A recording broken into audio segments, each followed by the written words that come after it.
పశ్చిమ బెంగాల్, కేరళం, అస్సాం, తమిళనాడు, పుదుచ్చేరి అసెంబ్లీ ఎన్నికల ఓట్ల లెక్కింపునకు సర్వం సిద్ధమైంది.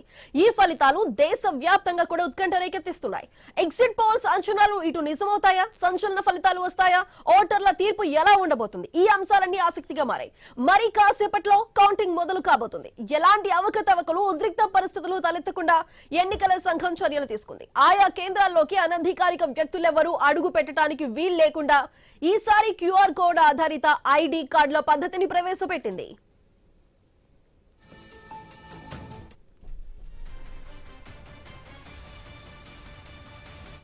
4 రాష్ట్రాలు, ఒక కేంద్రపాలిత ప్రాంత అసెంబ్లీలకు జరిగిన ఎన్నికల్లో నిలిచేదెవరు, నిలిచి గెలిచేదెవరు, పోరాడేదెవరు, పోరాడి ఓడేదెవరు?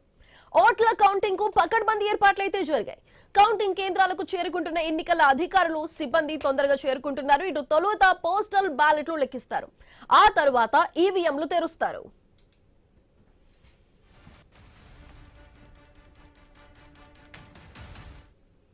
తమిళనాడు, బెంగాల్ ఓట్ల లెక్కింపుపైనే అందరి దృష్టి నిలుస్తోంది. తమిళనాట హీరో విజయ్ ప్రభావం ఉంటుందా, ఎలా ఉంటుంది? పాలిటిక్స్ లో ఆయన కింగ్ అవుతారా, కింగ్ మేకర్ అవుతారా, కమెడియన్ గా మిగిలిపోతారా అని ఉత్కంఠ నెలకొంది. రాజకీయ తెరపైన తాను హీరోగా నిలుస్తానని విజయ్ నమ్ముతున్నారు. అందుకే చెన్నై శివార్లలో ఓ రిసార్ట్ ను సైతం బుక్ చేశారు. తన పార్టీ తరపున గెలిచిన అభ్యర్థులను తరలించే కార్యక్రమం చేపట్టారు ఆయన.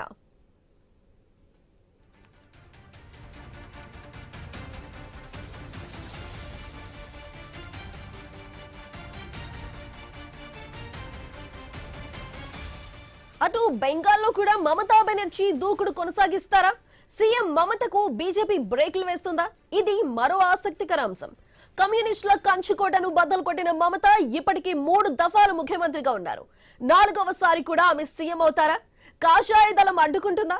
ఇదే ఇప్పుడు ఉత్కంఠ రేపుతోంది. అక్కడున్న కరుడు గట్టిన కామ్రేడ్ల దళం ఎవరికి ఓటు వేసి ఉంటారు? జాతీయ స్థాయిలో సైద్ధాంతిక విభేదాలున్న బీజేపీని దెబ్బ కొడతారా? లోకల్ గా బద్ధ శత్రువుగా మారి తమను ఇబ్బంది పెట్టిన మమతపై ప్రతీకారం తీర్చుకుంటారా?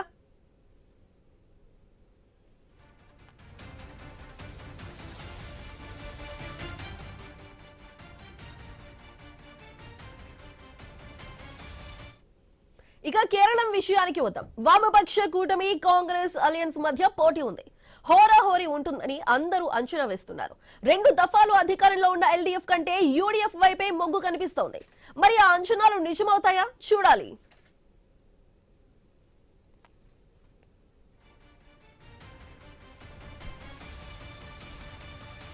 అస్సాంలో కమలం వైపే అందరి అంచనాలు ఉన్నాయి.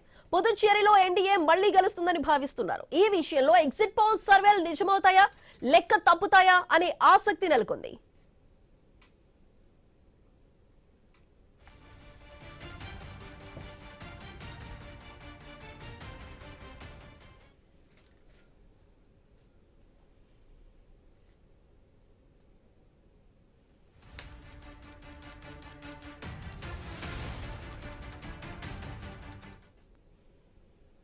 పశ్చిమ బెంగాల్ ఎన్నికల ఫలితాలపై దేశవ్యాప్తంగా ఉత్కంఠ రేగుతోంది.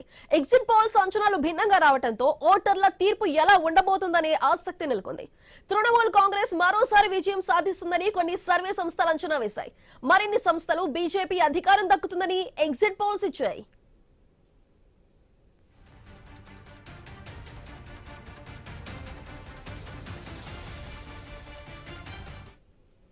పశ్చిమ బెంగాల్లో 294 అసెంబ్లీ స్థానాలున్నాయి. ఫల్దా నియోజకవర్గంలో ఈ నెల 21న రీపోలింగ్ జరగనుంది. ఈ ఒక్క నియోజకవర్గం ఓట్ల లెక్కింపు మాత్రం ఈ నెల 24న జరుగుతుంది. రాష్ట్రంలోని మిగిలిన 293 అసెంబ్లీ స్థానాల్లో ఓట్ల లెక్కింపు కోసం 77 కేంద్రాలు ఏర్పాటు చేశారు. కౌంటింగ్ కేంద్రాల వద్ద భద్రతా బలగాలను మోహరించారు. ఎన్నికల సంఘం 165 మంది అదనపు లెక్కింపు పర్యవేక్షకుల్ని, 77 మంది పోలీసు పర్యవేక్షకుల్ని నియమించింది.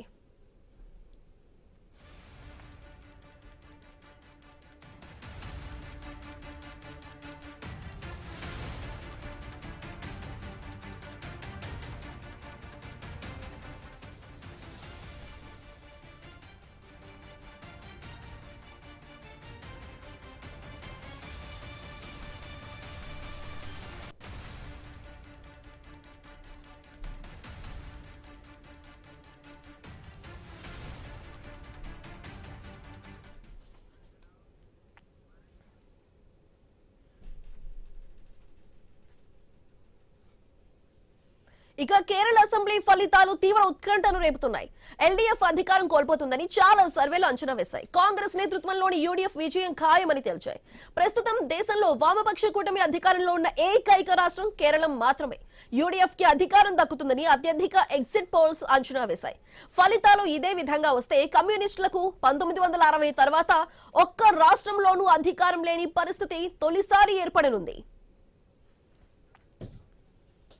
కేరళంలో 140 అసెంబ్లీ నియోజకవర్గాలు ఉన్నాయి. రాష్ట్రంలో పోలింగ్ 79.70% జరిగింది. అధికారం దక్కాలంటే 71 స్థానాలు కైవసం చేసుకోవాలి. విజయంపై కాంగ్రెస్ కూటమి ధీమాగా ఉంది.